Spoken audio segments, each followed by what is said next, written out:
Question 22. Trevor and Una connect different circuits. Okay, let's look at the circuit Trevor connects.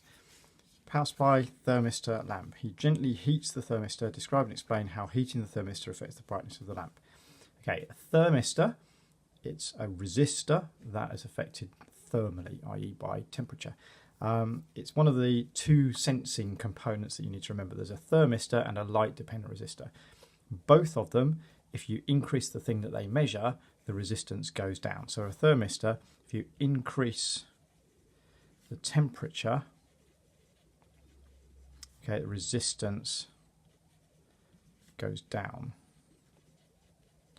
Okay, so whichever one you're looking at, whether it's a thermistor or a light-dependent resistor, if you increase the thing they're measuring, the resistance decreases. So it says, describe and explain how heating the thermistor affects the brightness of the lamp. It's actually easier to explain first, because then we can work it out as we go, and then we can describe what actually happens. So describing means what happens to the brightness of the lamp, and explaining is what is it about the thermistor that does that. So increasing temperature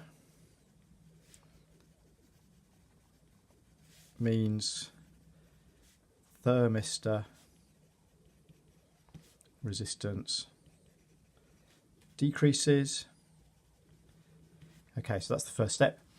If the resistance of this part has decreased, the resistance of the lamp is staying pretty much the same, but that means that the total amount of resistance in the circuit is less. And if the total resistance is less, then the current will be bigger. Resistance is how difficult it is to get current to flow, and if you reduce that resistance, it makes it easier for current to flow, so you get more current. So total resistance decreases, so current increases. Okay, and if the current through the lamp increases, it makes the lamp brighter. So this makes the lamp brighter. Okay, so that's explained how it happens by heating the thermistor and describing what happens, which is makes it brighter. Okay, carrying on. Okay, now look at the circuit that she connects. Okay, it says calculate the total resistance for this arrangement of resistors. Okay, you need to recognise that this arrangement is firstly you need to recognise it's a parallel arrangement of resistors, and then you need to recognise how to work out the overall resistance.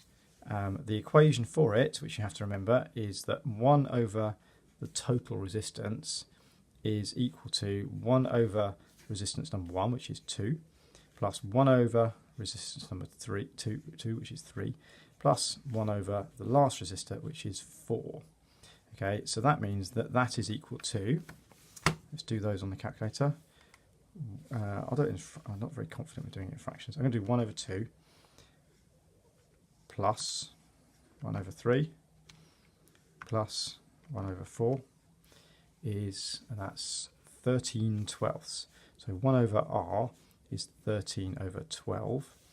That means to find r, I have to flip it upside down. So r is 12 over 13. I can just write that down. If this had come out as a decimal, you can use the x to the minus 1 button to effectively flip it upside down. So I can do that one. X to the minus 1 is 12 over 13, which equals, let's press the S to D button, 0.923 ohms. Don't worry about the 2 dots. That just means that it would repeat 923076, 923076. But we're only going to worry about probably 1 or 2 of those significant figures anyway. So 0.923 ohms. So the answer is 0.923 ohms.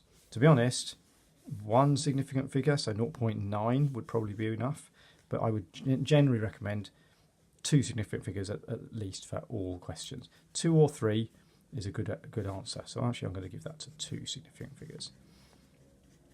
Okay.